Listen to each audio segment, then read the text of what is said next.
So, it is 2017, and within the first couple of weeks, and even into the full month of January, there's not a whole lot of new music coming out. So, what I like to do for this first little bit is to go back through the music that has been released in 2016, find out those albums that I had missed, and kind of revisit some of those. And first up on my list is the album that got number one on the Prog Archives Albums of the Year. I wanted to find out what all the hubbub was about, so let's dive into this guy.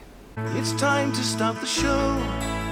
Sit down, relax, throw off some clothes, and when you're ready, let us know. Hair in a G-String, Unfinished But Sweet, by the Colin Tench Project.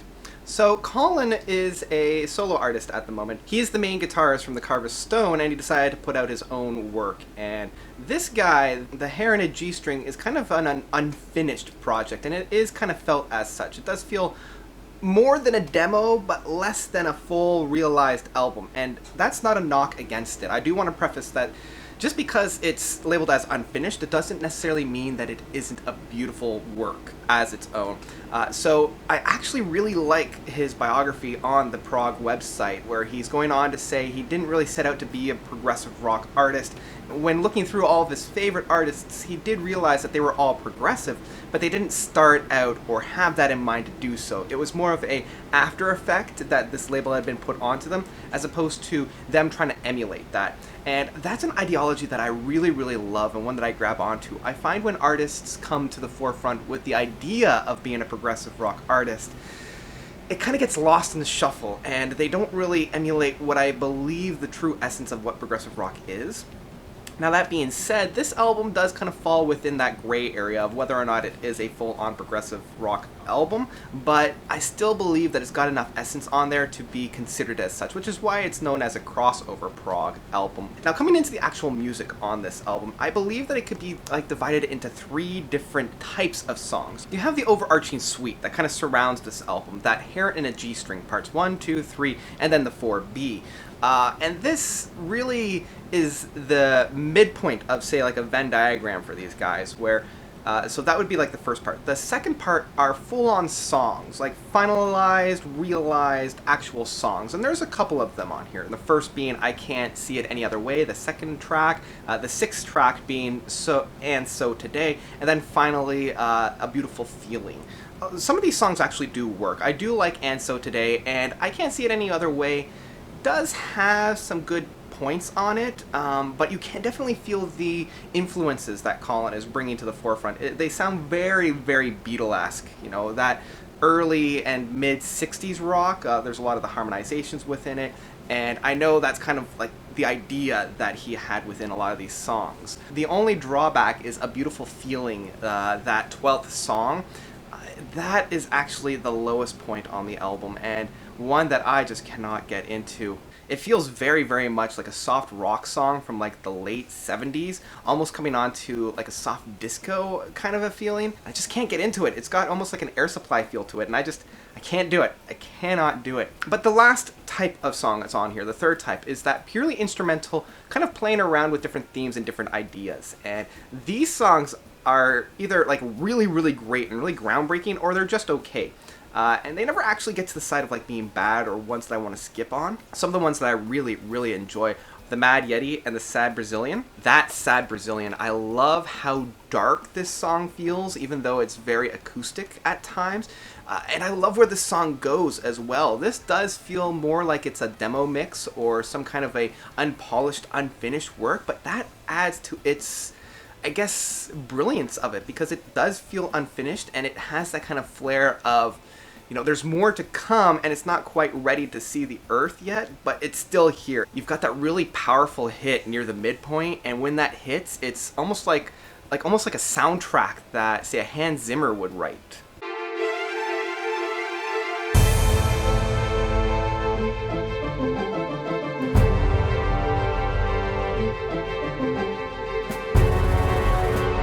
There's also a point near the beginning part of the song that almost feels like On an Island from David Gilmour. I mean, you do definitely hear the influence of David Gilmour within Colin's work, and there's one point in particular that's kind of in the intro from that album that I really like, but I do kind of see that there's the influence there, and I don't know if that was intentional or not. Some of the other songs that I want to talk about that are just this purely instrumental, kind of not quite a demo, they are kind of fully realized, are the Lisa kind of suite. You know, the Lisa waltz is back in with no G string, as well as the Lisa's entrance. These are the 8th and 9th track on this album. So the first one, the 8th, the Lisa's waltz, this one is much more of a full ensemble of cast members on this one. And one of the things that I really enjoy about this is the dance that all the musicians have within this song. I like where some of the violins are plucked at times, and I really enjoy the groove of this. It almost feels like not quite a calypso and not quite like a jazz ensemble. It's a very strange kind of accumulation of a lot of different styles going on, because it is a waltz, but there are points and pieces on here that I'm like, wait, that's not usually found within a traditional waltz.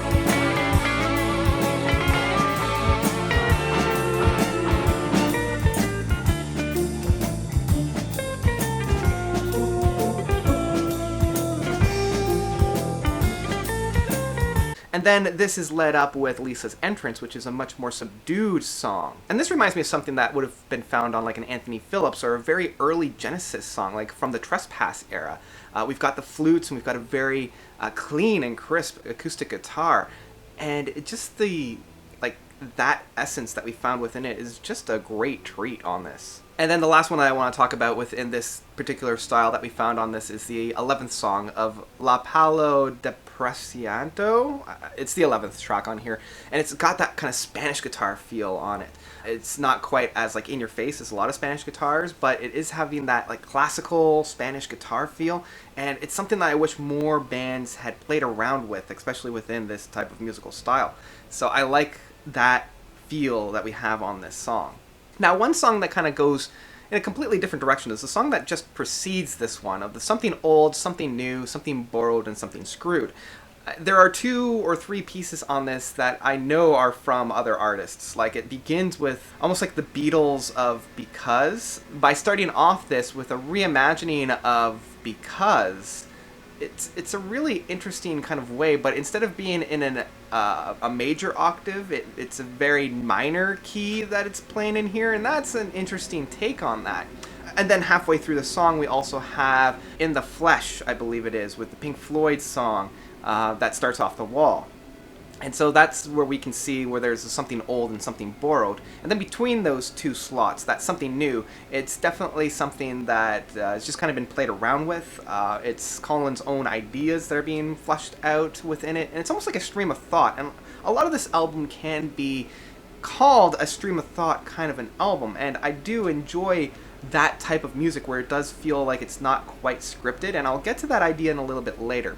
And then finally, that Something Screwed is when he comes back to that I Can't See It Any Other Way theme that he had played there. And I like that reintroduction of that within this new light, because when we heard it within the We Can't See It Any Other Way, like the second track, it was very airy, it was very radio friendly, it was very poppy and very just kind of there. But having it played here within the Something Screwed, it takes on a new life, and it takes on a new meaning. You know, it's almost like seeing something within a new context, and I do enjoy that. And overall, I really, really enjoy that song because of it. I only wish that he would have kept that Something Blue there and incorporated like Rhapsody in Blue or any kind of song that had blue within it. I thought that would have been a really interesting idea, but as it is here, it's still a fantastic, fantastic work. Because this album review is going on a little long, I needed a coffee break.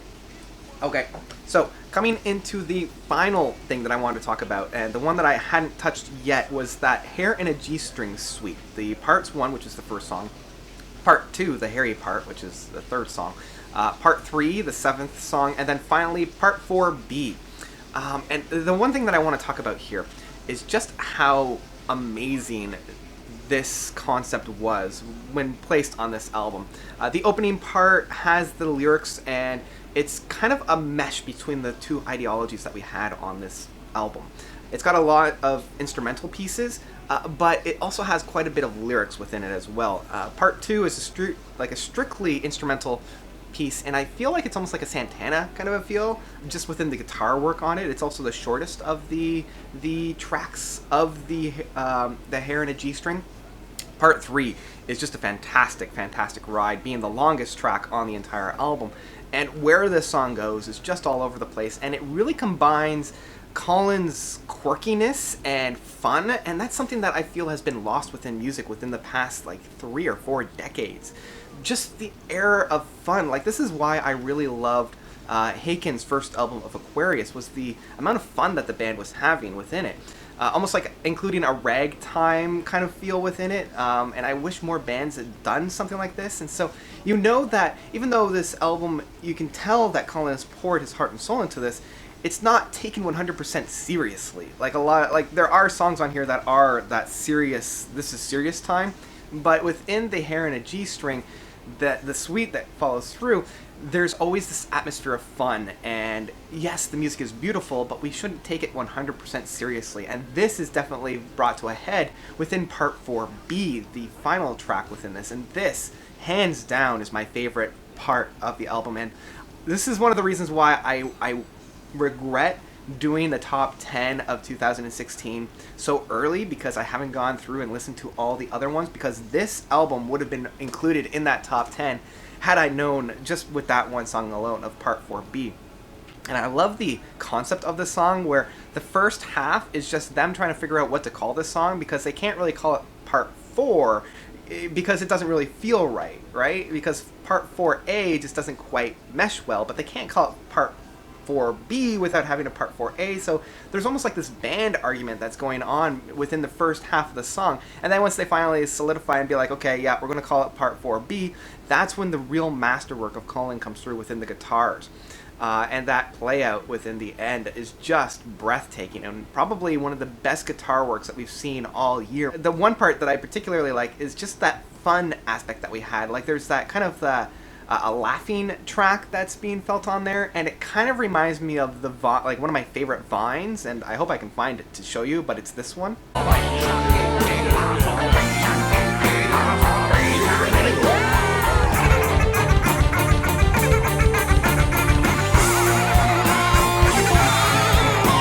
It gets me just smiling every single time, and I love that it's reprised in the Part 4B redo. Just a fantastic, fantastic way to end such an amazing album. So overall, this album is a masterwork, and one that I love. It's not quite a masterpiece in a couple of reasons. The first being that it still isn't quite as realized as I think it should have been, and it also goes on a little too long. I think if they had shaved down a couple of just purely instrumental tracks and just kind of found where the gold was on there, and that's just an inherent flaw within the type of album that it is, because it's not as refined, it's not quite as polished, and it's not quite as perfect. Now, that's not necessarily a knock against the album, even though that's what's kind of keeping it out of the masterpiece rating for me, but the real reason is a couple of those radio play fun time songs, such as the And So Today, and especially the A Beautiful Feeling. Those songs I still can't completely grab onto, and so that's part of the reason why, because I don't connect with it quite as much, I can't quite give it that full-on masterpiece rating that I really want to give it to. But for at least, it's getting like the next best thing, which is I love this album with my whole heart, and I recommend everybody, every single person needs to at least listen to this album to see if it's up your alley, because I feel like there's something on here for almost everybody, and one that I've been listening to pretty much straight since New Year's, and I cannot get enough of this album. So go out, find it, and listen to it. It is on Spotify. You need to listen to it because it's one that begs to be listened to. And that's about it. So what did you guys think of Hair in a G String by Colin Tench? Please let me know what you thought down below, because this is an album that deserves to be talked about. Did you love it? Did you hate it? Again, whatever you thought, let me know by commenting below. And thank you guys so much for watching. I can't wait to dive into some of these other albums from 2016. Until next time, notes out. Whim, I think I'll give this a